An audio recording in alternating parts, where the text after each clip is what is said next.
갈라디아서 4장 4절, 5절, 6절 말씀입니다. 같이 읽겠습니다. 시작.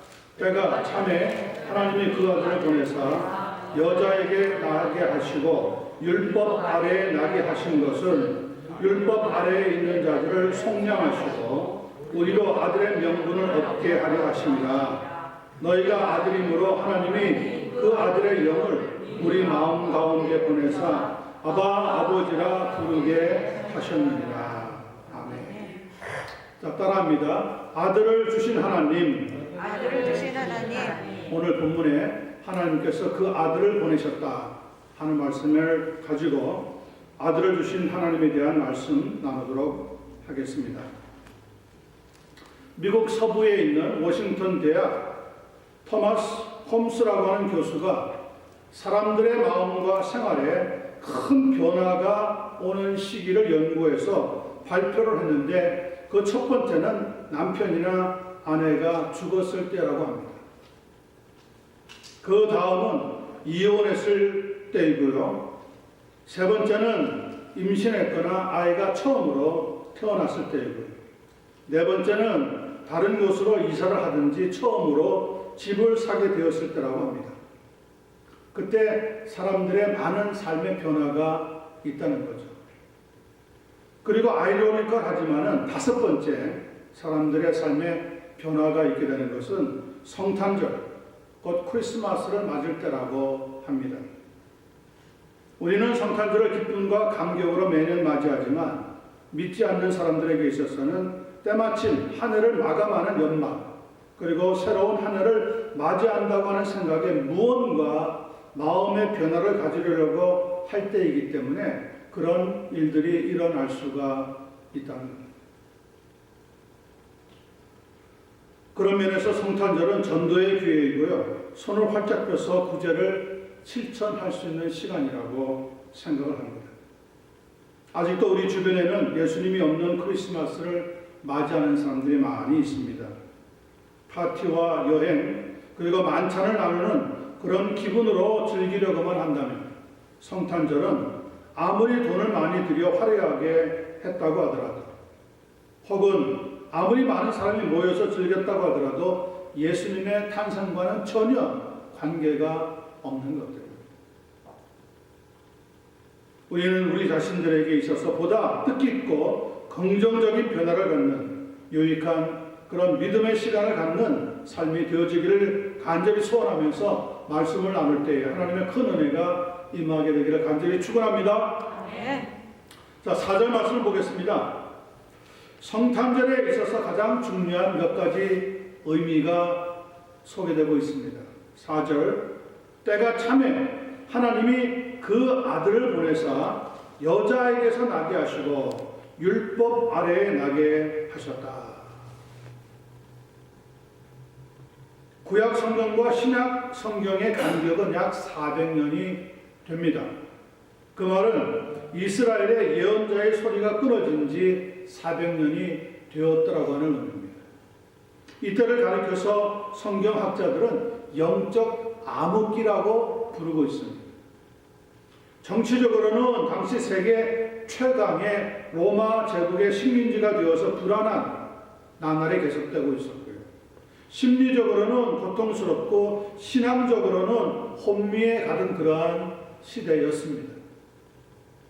그래서 이스라엘 백성들은 더욱 하나님의 징조와 음성을 기다리고 있었던 겁니다.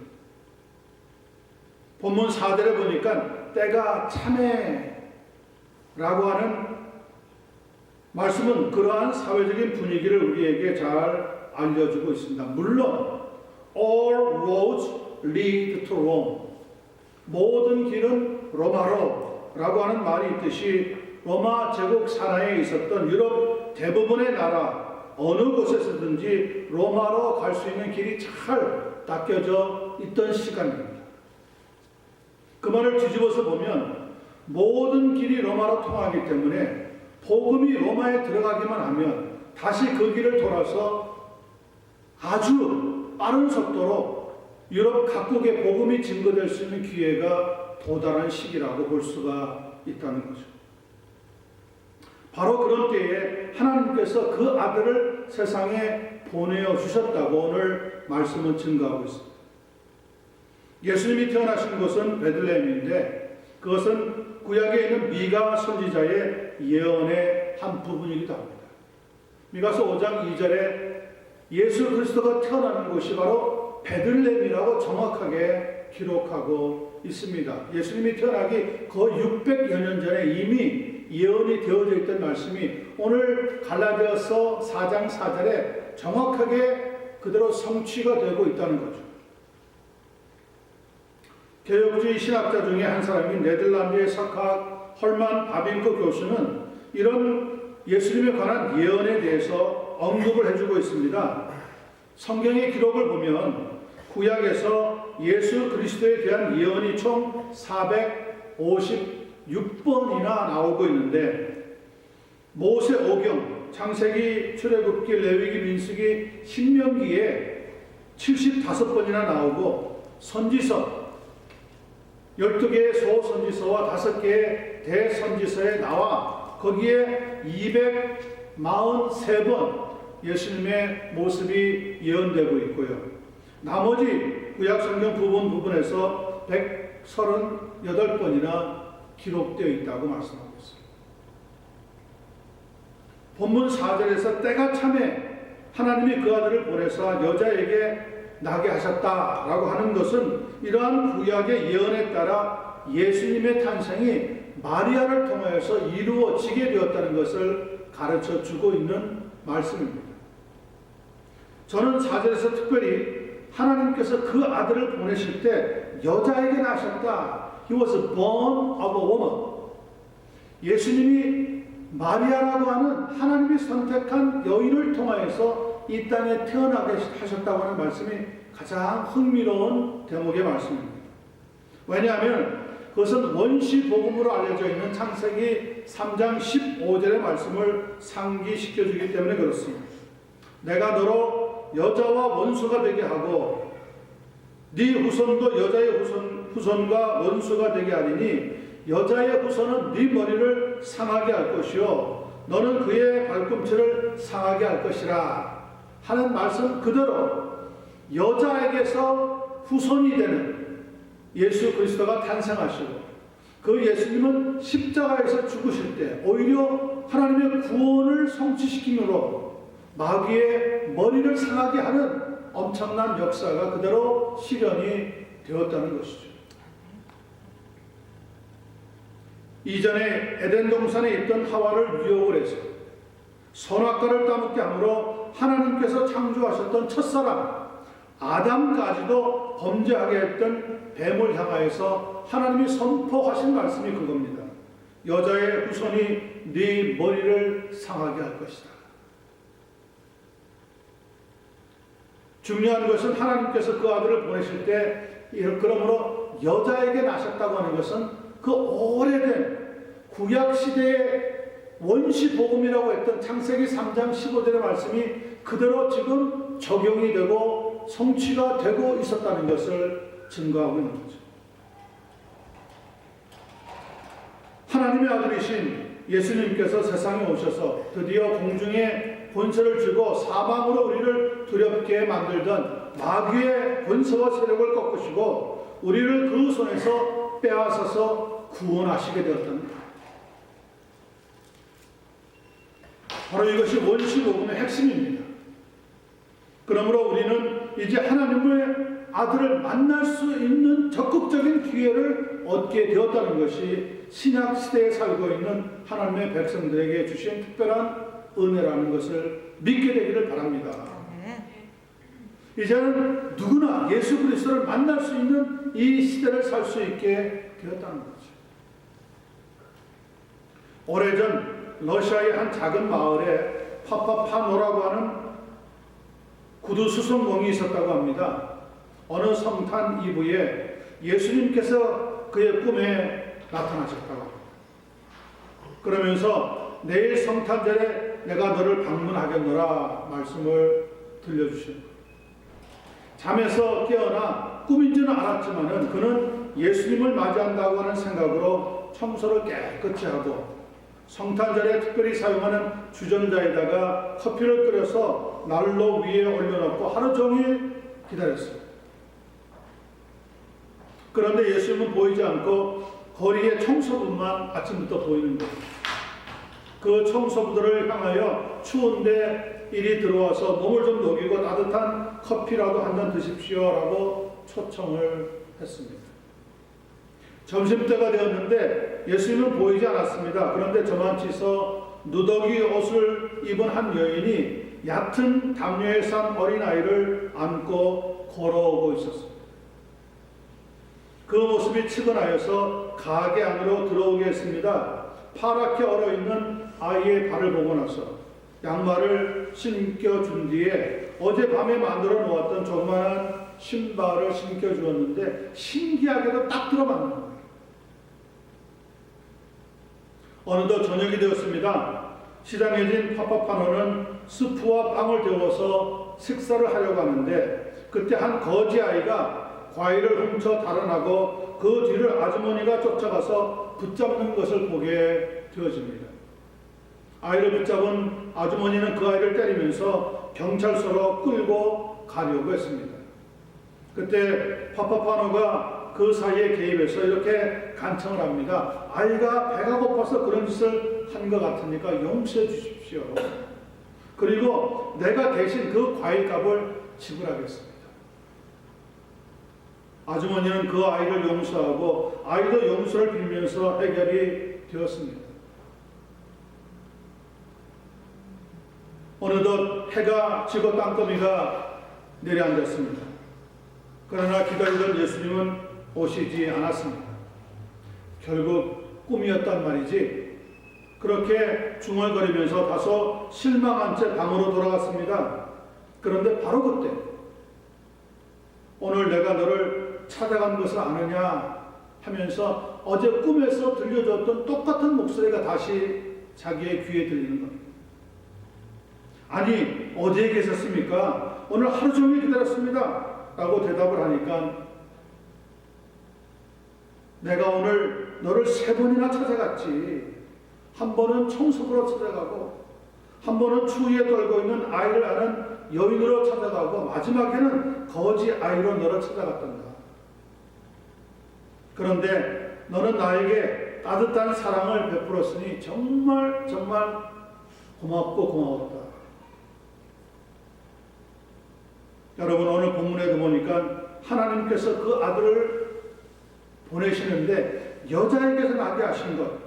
그러므로 우리 모두도 예수님을 만날 수 있는 은혜와 기회를 얻게 만들어 주셨다는 것을 알려주고 있습니다. 그 성탄절이에요. 오늘 여러분의 삶에 예수님은 각양각색의 모습으로 나타나십니다. 혹시 여러분들이 거절했던 사람들 가운데 예수님이 함께 하셨는지도 몰라요.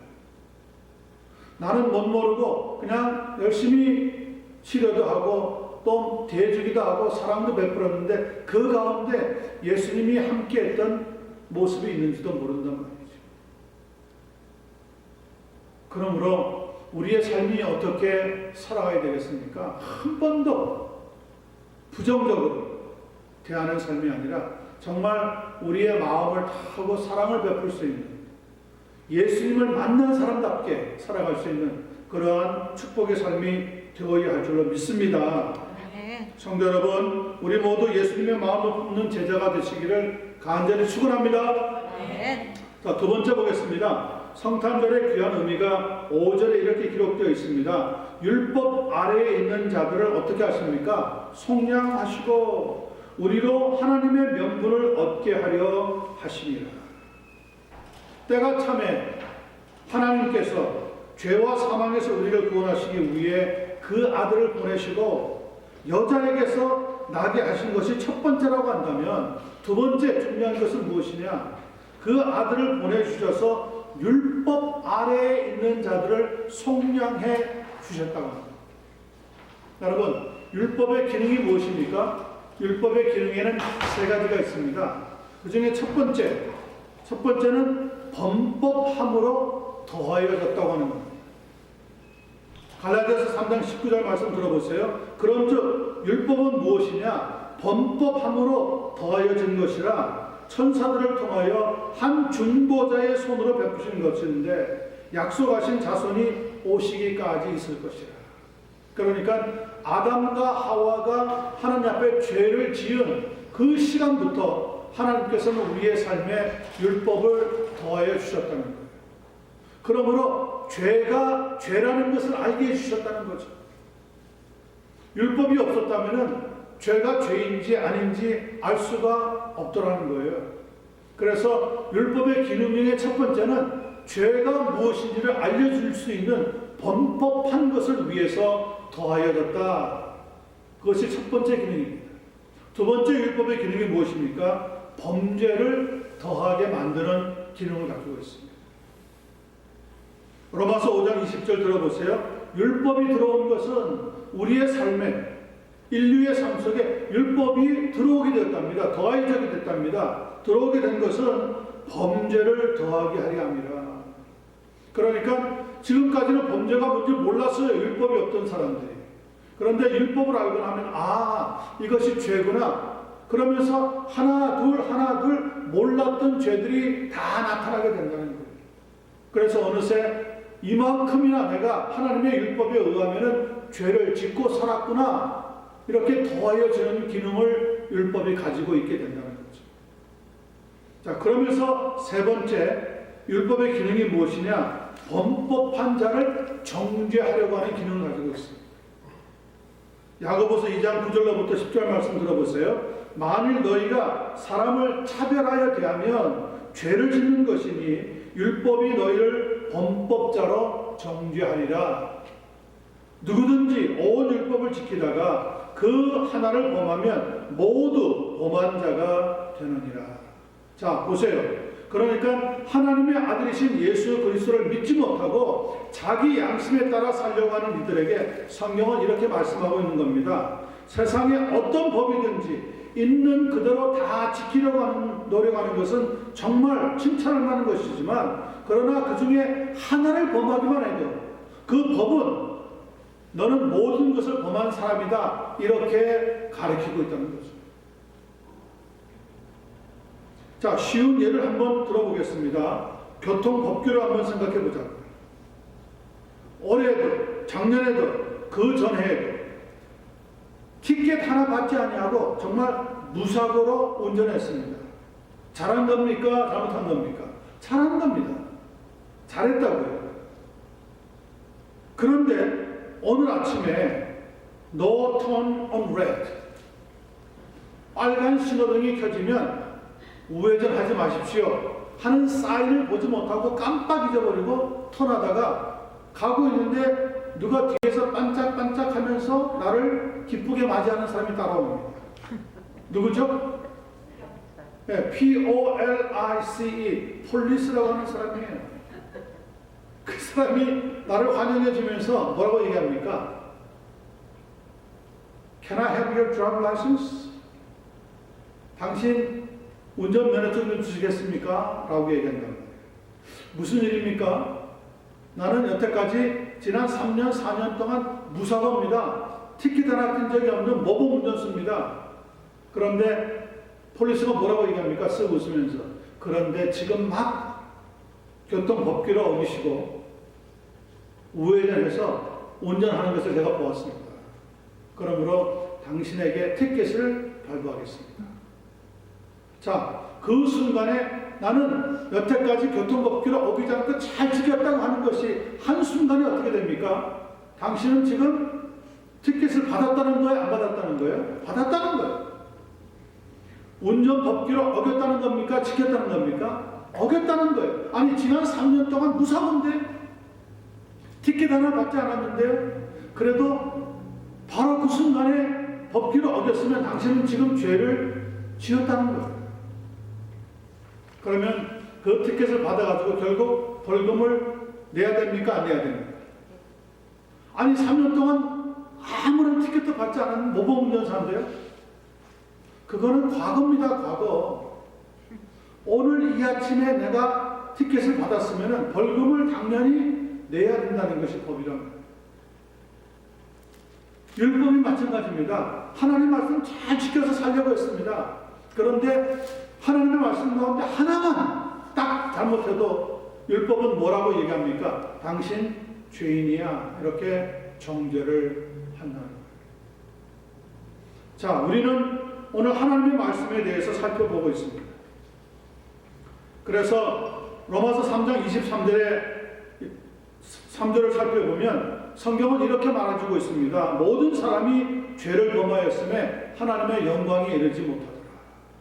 그 말은 무슨 말입니까? 모든 사람이 너나 할 것 없이 저만 아니라 여러분들도 다 같이 하나님 앞에서는 법을 어긴 죄인이기 때문에 하나님의 면전 앞에 가서 하나님의 영광의 자리에 들어가서 함께 할 수가 없다는 거죠.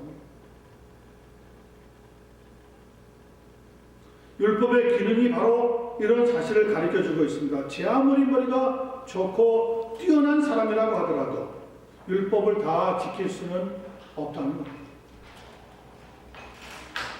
그런데 하나님의 아들이신 예수 그리스도께서는 율법 아래 태어나셨고 그래서 사람이 되셨고 육체를 우리와 같이 가지셨고 그러면서도 모든 율법을 하나도 빼놓지 않고 다 지키셨다는 겁니다. 그래서 히브리서 4장 15절은 우리에게 이렇게 말씀해 주고 있습니다.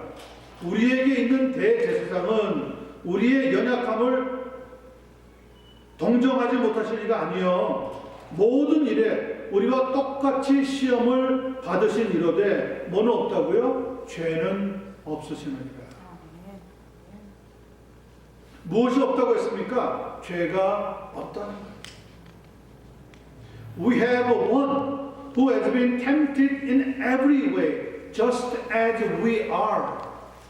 Yet he was without sin. 예수 그리스도는 그런데 율법 아래 나셔서 우리와 같은 육체를 가지고 계셨지만 한 번도 죄를 범하지 않고 율법을 완벽하게 지켜내셨다는 거죠. 그것은 그분이 곧 누구라는 것을 증거하는 거죠. 하나님의 아들이셨다는 것을 증거해 주는 거예요. 그리고 오늘 본문 4절에 보니까 율법 아래에 있는 자들을 그러므로 속량해 주시고 우리로 아들의 명분을 얻게 해 주셨다고 가르쳐주고 있습니다. 그 말은 율법 아래에서 죄로 인해 고통받는 우리를 위해서 대신 예수님이 내가 받을 형벌을 십자가에서 받고 죽어주셨다는 거예요. 그러므로 내 죄는 더 이상 없다고 그 죄에서부터 속량해 주시는 구원의 축복의 역사를 베풀어 주셨다는 겁니다. 아멘.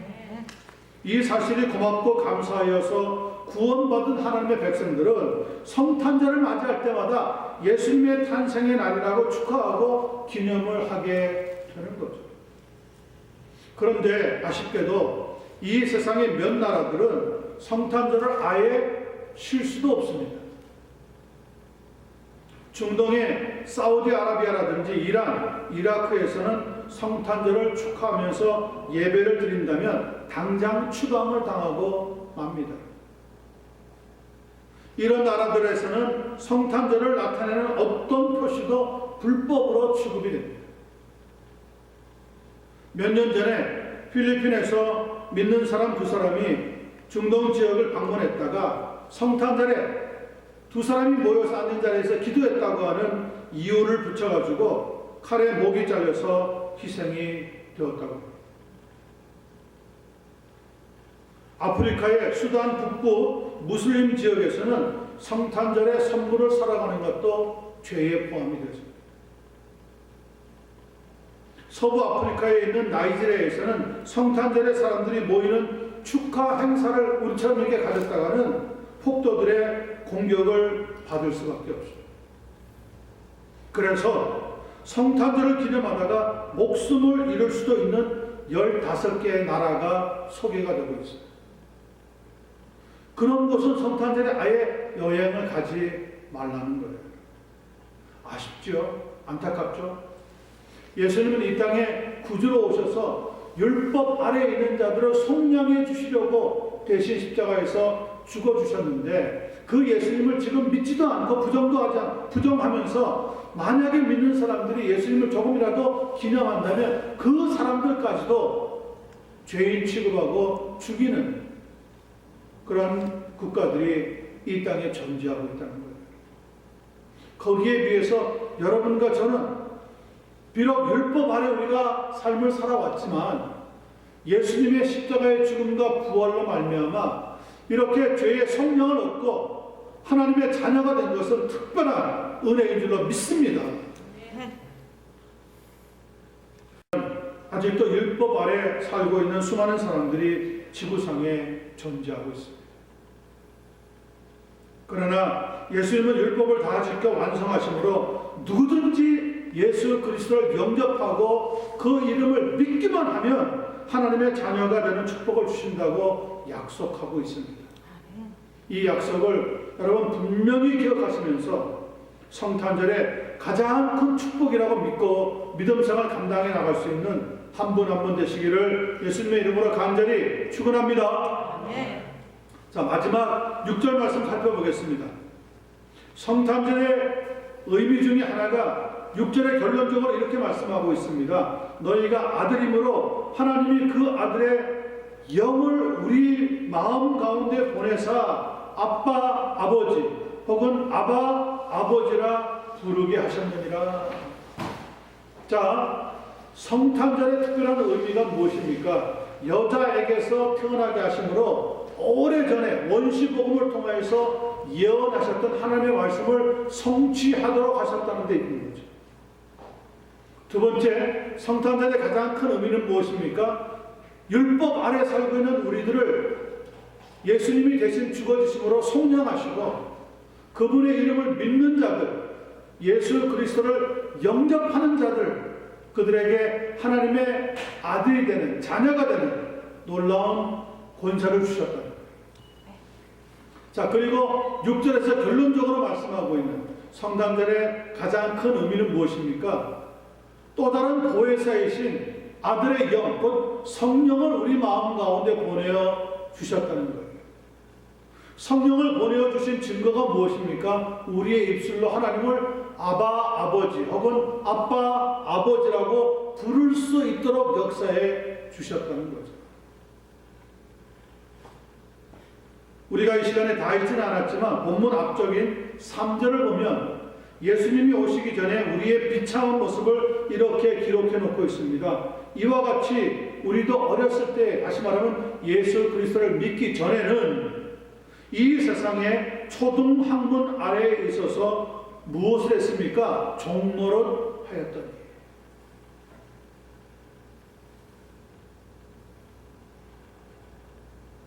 이 세상에서 가장 힘들고 어려운 삶이 종살이라고 합니다. 20세기 초까지만 해도 세상에서는 종의 삶 혹은 노예 제도라는 것이 존재하고 있었습니다. 미국의 노예 역사를 보아도 얼마나 그들의 삶이 비참한지 알 수가 있습니다. 아마 여러분들이 알고 계실 텐데 해리엇 비처 스토우 여사가 쓴 엉클 탐스 캐빈, 엉클 탐스 소나무 그 통나무 집이라고 하는 소설을 보면 채찍으로 얻어맞고 부모와 자식이 팔려서 생이별하고 부부가 갈라지는 그런 쓰라린 이야기들이 생생하게 소개되고 있습니다. 그것이 노예의 신분이었습니다. 속된 말로 검둥이의 비애라고 하는 거죠.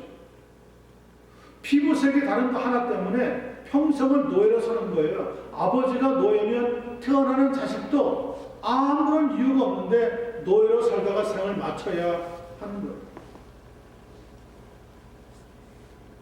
이 엉클 탐스 캐빈이라고 하는 책 한 권이 미국에서 남북 전쟁을 일으켰다고 하는 소리가 나올 정도로 엄청난 사회적인 파장이 일어났다고 합니다.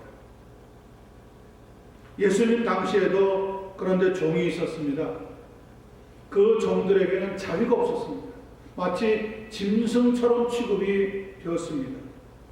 가난한 사람들도 있었습니다. 고아와 과부도 있었습니다. 누가 그들의 빚을 갚아주거나 탕감해 주지 않는 한 그 노예, 그 종이라고 하는 삶에서 자유인이 될 길은 없었습니다. 그런데 오늘 본문 4절과 5절에서 미리 살펴본 것처럼 하나님께서는 그 아들을 보내어 주시되 여자에게 나게 하시고 또 율법 아래 나게 하심으로 우리의 죄를 속량하셨을 뿐만 아니라 아들의 명분을 얻도록 역사해 주셨다고 했어요. 그리고 마지막 6절에서 너희가 아들이기 때문에 하나님께서는 그 아들의 영을 너희들 마음 가운데 보내어 주셔서 아빠, 아버지라고 부를 수 있도록 사랑을 베풀어 주셨다는 거죠. 아들을 보내신 것도 부족해서 그 아들의 영까지 우리 마음속에 보내. 그것이 무엇입니까? 그것이 하나님의 사랑. 하나님은 우리에게 다 주시는 거예요. 다 주시는 거예요. 하나도 아깝지 않는 거예요. 다 주시는 거예요. 그것이 하나님의 사랑이에요. 많은 사람들은 잘못 오해해서 하나님을 두려워합니다. 하나님이 우리를 잘못만 하면, 죄를 짓기만 하면 그냥 야단치고 책망하고 심판하고 저주를 베푸는 것 같이 생각하는 분들이 있는데 성경은 그렇게 말씀하지 않습니다. 물론 잘못한 것은 책망을 들을 수도 있겠죠. 그러나 하나님은 우리를 사랑으로 대해주시는 거예요. 그래서 용서하시고 또 용서하시고 또 용서하시며 우리가 하나님 앞에 돌아와서 진정한 믿음 생활 하실 것을 기다리고 계신다는 거예요. 여러분, 예수님이 우리의 죄를 대신하여 죽으심으로 하나님의 자녀가 될 수 있는 은혜를 주셨고, 우리가 비록 잘못하고 혹은 엉뚱한 길로 나가지만 하나님은 우리를 참고 기다리고 있다는 것을 믿으시는 한 분 한 분 되시기를 간절히 축원합니다. 아멘. 저는 그 하나님의 사랑을 정정합니다. 여러분들도 매일매일 그렇게 경험하면서 믿음 생활하고 있는 줄로 압니다. 우리가 있는 이곳 캘리포니아에 토종식물연구학회라고 하는 것이 있는데 거기에 종사하고 있는 에릭이라고 하는 남자를 알게 된 엘리자베스라고 하는 여인이 이런 남자를 다시는 만나기 어렵다고 하는 생각을 가지고 결혼했습니다. 그 사람은 성실한 남편이었고 가족에 대한 책임을 다하는 남자였습니다. 그러다 어느 날 산불이 난 지역에 식물 상태를 조사하기 위해서 갔다가 돌아오는 길에 그만 벼랑에 떨어지고 말았습니다. 정신을 차리고 보니까 자신의 오른쪽 다리, 왼쪽 다리가 부러져가지고 서로 겹쳐서 십자가 모양으로 덜렁거리고 있는 자기 자신을 발견했습니다. 이 상태로는 도무지 걸어서 나갈 수 없다는 것을 알고 허리띠를 풀어가지고 그 두 다리를 확 묶어가지고는 손으로 기어서 12시간 이상을 도로로 나가기 위해서 애를 썼습니다. 그런데 움직이면 움직일수록 점점점 알지 못하는 엉뚱한 곳으로 가고 있는 자기 자신을 발견했어요. 어느덧 해가 졌습니다. 이제 이러다가는 큰일 나겠다 싶은 그러한 시간에 그가 할 수 있는 유일한 것은 목소리를 높여가지고 Help me! 나를 좀 살려달라고 하는 소리밖에 칠 수가 없었어요. 그런데 아무리 소리를 쳐도 대답이 없었어요. 메아리만 들려옵니다. 누구 한 사람 자기가 떨어진 곳에 있다는 것을 알지 못하고 있었던 거죠. 겁이 덜컥 난 그 상태에서 그는 마지막으로 힘을 다해 한 번 더 살려달라고 도와달라고 소리를 쳤습니다. 그런데 바로 그때 컴컴한 어둠을 뚫고 대답을 하는 소리가 들리는 겁니다. 그것은 자기 아버지의 목소리였습니다. 일생 동안 한 번도 눈물을 흘려보지 않았던 이 남자는 엉엉 울어대면서 아버지의 이름을 부르기 시작했습니다. 구조대가 날이 어두워졌으니 내일 다시 수색하자고 하는 말을 듣고도 아버지는 아니라고 내가 혼자서라도 찾아보겠다고 숲으로 들어왔다가 자기 아들의 목소리를 듣게 된 거죠.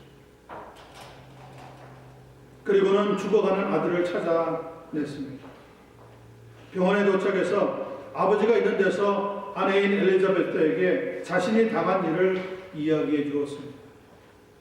아무도 자기 자신을 구해주지 않으면 다시는 집으로 돌아가지 못한다고 하는 아주 긴박한 마음에 돌을 주어서 근처에 있는 평평한 바위 위에다 마치 유언처럼 자기 가족들의 이름을 적었답니다. 자기 아내, 자기 자식, 그리고 마지막에 생각이 나서 아버지 이름을 막 적으면서 그때 아버지 음성이 들렸다는 거죠.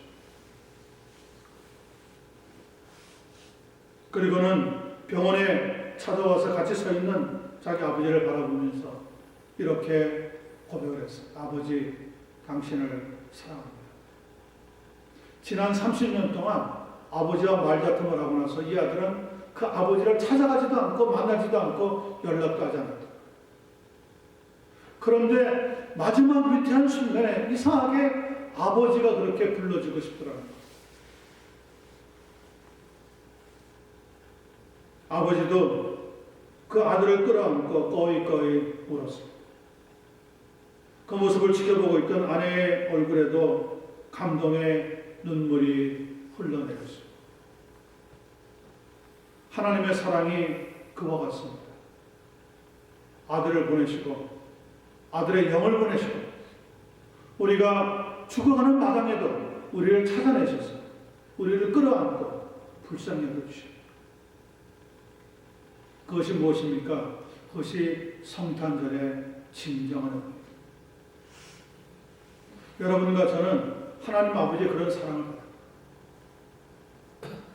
평소에는 하나님이 우리를 어떻게 대하시는지 잘 모르고 있지만 여러분들이 진짜 정말로 어려운 상황에 빠질 때 도와줄 수 있는 분은 하나님 아버지 한 분밖에 없습니다. 그 하나님의 사랑을 다시 한번 붙잡는 것, 그 하나님의 이름을 다시 한번 부르는 것. 이 어려운 코로나19 시대를 맞이해서 우리가 승리할 수 있는 길은 하나밖에 없어요. 물론 백신이 나와가지고 우리가 투약하면 많은 도움이 되겠지만 진정으로 우리에게 필요한 것은 하나님의 능력과 하나님의 지켜주심과 하나님의 치료하심. 이 성탄절 계절에 사람들의 마음이 많이 하나님을 찾고 싶고 예수님을 찾고 싶은 그런 변화의 시간들이 찾아온답니다. 이럴 때 우리가 조금이라도 이 하나님 아버지의 마음을 가지고 사랑을 베풀고 우리가 구제할 수 있는 것은 구제하면서 나아간다면 한 줄기 어둠을 뚫고 비춰지는 참 빛처럼 우리가 하나님 앞에 쓰임받는 삶이 되어지게 될 줄로 믿습니다. 여러분 그 찬송 아시죠? 저는 예수님 믿고 나서 배웠던 첫 번째 성탄절에서 노래가 뭔지 아세요? 탄일종이라고 하는 노래. 1절과 2절을 제가 간단하게 불러보겠습니다. 탄일종이 땡땡땡 은은하게 들린다. 저 깊고 깊은 산골 오막살이에도 탄일종이 들린다. 탄일종이 땡땡땡 멀리 멀리 퍼진다. 저 바닷가에 사는 어부들에게도 탄일종이 울린다. 여러분 성탄절에 하나님의 음성이 들려요. 내가 너를 사랑하노라. 그래서 내가 내 아들을 너희에게 보내노라. 오래전에 여자의 후손이 마귀의 머리를 부시고 너희를 속량할 것이라고 했던 그 예언을 지키기 위해 내가 내 아들을 여자에게 나게 하십니다. 율법 아래 나게 하셔서 율법 아래 죄의 고통에 있는 너희를 구원하기로 합니다. 그리고 마지막으로 거기에다가 아들의 영, 곧 성령까지도 너희들의 마음에 보내어 주겠노라. 하나님은 다 주시는 것, 다 주시는 것. 그 다 주신 것이 무엇입니까? 그 다 주신 것이 성탄의 의미입니다. 그런데 이런 성탄의 의미와 상관없이 자기 기분 내키는 대로 파티로 무슨 모임으로 정신없이 보내는 것은 성탄의 의미가 아닙니다.